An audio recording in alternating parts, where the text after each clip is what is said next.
Assalamualaikum warahmatullahi wabarakatuh. Pada kesempatan kali ini, saya akan menjelaskan tentang manajemen konflik dan pengambilan keputusan. Yang pertama, ada tujuan instruksional khusus. Setelah mempelajari materi ini, maka mahasiswa atau mahasiswi dapat mengerti tentang pengertian konflik dan sebab-sebab timbulnya konflik, jenis-jenis konflik, organisasi dan konflik, kepemimpinan dan konflik, motivasi dan konflik, serta solusi dalam menyelesaikan konflik. Definisi dari konflik. Berikut ini ada pendapat dari beberapa ahli. Yang pertama ada Stephen P. Robin. Kami mendefinisikan konflik sebagai suatu proses di mana A melakukan usaha yang sengaja dibuat untuk menghilangkan usaha-usaha B dengan sebentuk usaha untuk menghalangi sehingga mengakibatkan frustasi pada B dalam usaha untuk mencapai tujuannya atau dalam meneruskan kepentingan-kepentingannya. Menurut Lutyens F., mengartikan konflik merupakan ketidaksesuaian wilayah atau tujuan antara anggota organisasi sebagaimana dikemukakan berikut. Conflict has been defined as the condition of objective incompatibility between values or goal, as the behavior of deliberately interfering with another goal achievement, and emotionally in terms of hostility. Konflik didefinisikan sebagai kondisi ketidaksesuaian objektif antara nilai-nilai atau tujuan sebagai perilaku yang dengan sengaja mengganggu pencapaian tujuan lain dan secara emosional dalam bentuk permusuhan. Selanjutnya, menurut Dubrin A.C., mengartikan konflik mengacu pada pertentangan antara individu atau kelompok yang dapat meningkatkan ketegangan sebagai akibat saling menghalangi dalam pencapaian tujuan, sebagaimana dikemukakan sebagai berikut. Conflict in the context used refers to the opposition of person or forces that gives rise some tension. It occurs when two or more parties, individual groups, organization, perceive mutually exclusive goals or event. Konflik mengacu pada pertentangan orang atau kekuatan yang menimbulkan ketegangan. Itu terjadi ketika dua atau lebih pihak, kelompok individu, organisasi, melihat tujuan atau peristiwa yang saling eksklusif. Selanjutnya, menurut T. Heini Handoko, pada hakikatnya konflik dapat didefinisikan sebagai segala macam interaksi, pertentangan atau antagonistik antar dua lebih pihak.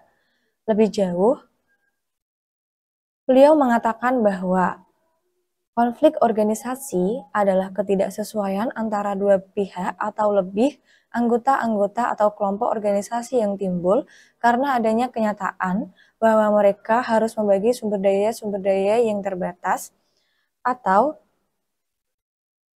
membagi sumber daya kegiatan kerja atau karena kenyataan bahwa mereka mempunyai perbedaan status tujuan, nilai atau persepsi. Selanjutnya, sebab-sebab timbulnya konflik. Menurut Hendricks W., mengidentifikasikan proses terjadinya konflik terdiri dari 3 tahap. Yang pertama, peristiwa sehari-hari.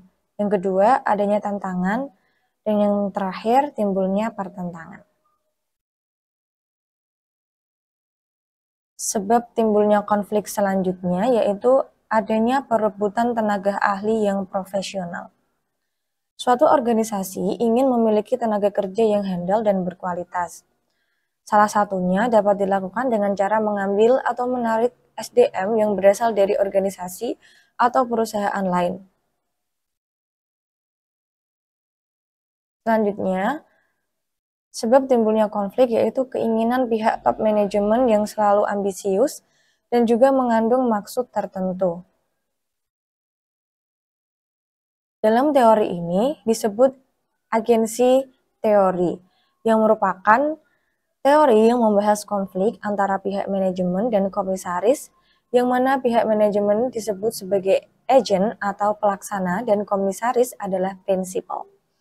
di mana mereka harus membangun suatu kontrak kerja yang menyangkut aturan-aturan yang harus disepakati oleh kedua belah pihak. Terutama aturan yang menegaskan bahwa agen harus bekerja untuk memaksimalkan keuntungan kepada prinsipal. Konflik juga mungkin terjadi karena kondisi dan situasi eksternal perusahaan yang dianggap tidak representatif dalam rangka memberikan kenyamanan pada perusahaan. Faktor lain yang menyebabkan konflik dapat disebabkan oleh sikap ego atau sikap yang selalu menganggap pendapat ia adalah selalu benar dan yang terbaik, meski realitanya itu pendapat tersebut bertentangan. Selanjutnya yaitu jenis-jenis konflik. Menurut para ahli, melihat konflik menjadi 3 jenis, yaitu konflik pada diri individu itu sendiri, konflik antar individu, dan konflik individu dan institusi. Menurut Hansen, dari Suwandani NP, membedakan jenis konflik sebagai berikut. Ada internal konflik, intradepartemental konflik, interdepartemental konflik, intraorganisasional konflik, organizational environment konflik, intrapersonal konflik, interpersonal konflik, intragroup konflik, intergroup konflik, interinformal system konflik, and informal system environmental konflik. Sedangkan menurut T. Hani Handoko, ada 5 jenis konflik dalam kehidupan organisasi. Yang pertama, konflik dalam diri individu, yang terjadi bila seorang individu menghadapi ketidakpastian tentang pekerjaan yang diharapkan untuk melaksanakannya.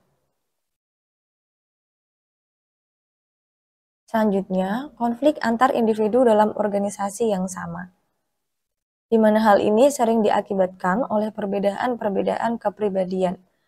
Konflik ini juga berasal dari adanya konflik antar peranan, seperti antara manajer dengan bawahan.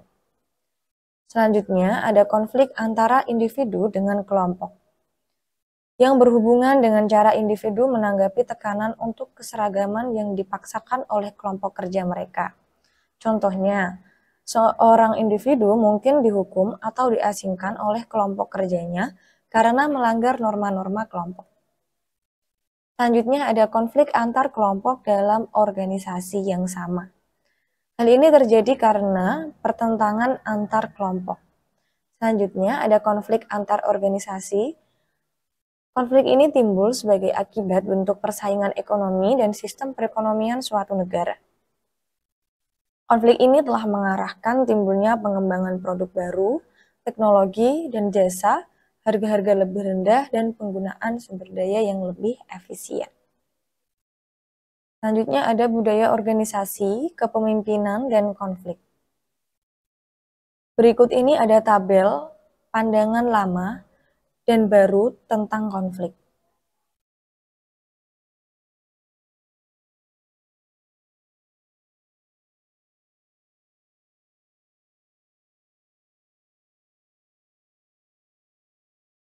Dari tabel tersebut, perbedaan aktivitas bisnis yang semakin tinggi telah mendorong pembentukan strategi yang lebih kompleks, dan para karyawan memiliki keterlibatan yang penting dalam memahami perubahan budaya tersebut, termasuk memahami bagaimana mengedepankan kepentingan perusahaan dan mengesampingkan kepentingan individu serta kelompok. Sebagaimana dikatakan oleh Hendrika dan Mardiasmo, bahwa dampak hubungan strategis dan budaya dapat menimbulkan konflik jika individu-individu dalam organisasi kurang beradaptasi, menempatkan diri pada posisinya, dan mementingkan kelompok atau golongannya. Hendrika dan Mardiasmo juga mengatakan bahwa sebab timbulnya konflik mengindikasikan rendahnya tingkat kepercayaan dalam suatu kelompok sehingga menyebabkan konflik. Selanjutnya ada relationship conflict, yaitu konflik yang terjadi antar hubungan karyawan atau juga terjadi dalam bentuk karyawan dengan pimpinan dan berbagai bentuk konflik relationship lainnya. Konflik ini bisa mempengaruhi pada produktivitas yang dihasilkan. Seorang pimpinan harus paham bagaimana mengelola konflik, yaitu mengubah konflik menjadi motivasi yang mampu mempengaruhi peningkatan produktivitas perusahaan. Selanjutnya ada konflik, motivasi, dan manajemen keputusan. Dampak konflik pada psikologis adalah terjadinya sikap murung, mudah tersinggung, cepat marah, dan tidak menginginkan orang lain peduli pada dirinya secara lebih dalam karena menganggap setiap masalah mampu ia selesaikan sendiri. Bagi sebagian orang, konflik yang terjadi atau dialami akan mempengaruhi pada penurunan produktivitas kerja. Namun, bagi orang lainnya, yaitu konflik memiliki pengaruh besar pada penumbuhan semangat motivasi. Para manajer biasanya membangun suatu konsep pertahanan atau perisai khusus antara lain dengan pembentukan panitia ad hoc, melakukan penyerahan tugas menyelesaikan masalah kepada sekelompok tenaga ahli dalam organisasi, pengerahan tenaga konsultan dari luar organisasi, penciptaan prosedur pengambilan keputusan yang sangat formal, sehingga proses pengambilan keputusan menjadi tugas dan tanggung jawab yang bersifat kolektif, dan tidak lagi merupakan tanggung jawab manajer yang bersangkutan. Selanjutnya ada solusi dalam menyelesaikan konflik. Yang pertama yaitu melakukan dan menerapkan konsep kerja yang berkolaborasi dan menjauhi sikap kerja yang bersaing secara negatif. Selanjutnya yaitu menerapkan metode penyelesaian konflik. Menurut Tehani Handoko, ada 3 metode penyelesaian konflik, yaitu dominasi atau penekanan, kompromi, dan pemecahan masalah integratif.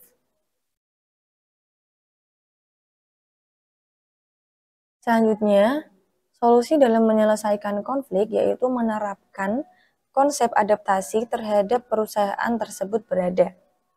Contohnya, jika kantor induknya di negara Amerika, maka ketika ia membuka kantor cabang ke negara lain seperti negara mayoritas muslim, maka ia harus menerapkan dan mengadaptasi dengan konsep budaya Islam atau muslim yang berlaku di sana. Selanjutnya, menerapkan konsep yang realistis yang sesuai dengan SWOT perusahaan. SWOT adalah singkatan dari strength yang berarti kekuatan, weakness yang berarti kelemahan, opportunities yang artinya peluang, dan threats yang artinya ancaman. Tujuan dari SWOT pada suatu perusahaan yaitu untuk memberikan suatu panduan agar perusahaan menjadi lebih fokus, sehingga dengan penempatan analisa SWOT tersebut nantinya dapat menjadikan bimbingan pikir dari berbagai sudut pandang, baik dari segi kekuatan atau kelemahan, serta peluang dan ancaman yang mungkin bisa terjadi di masa-masa yang akan datang. Berikut ini ada konsep pemecahan konflik yang dikemukakan oleh Stephen P. Robbins.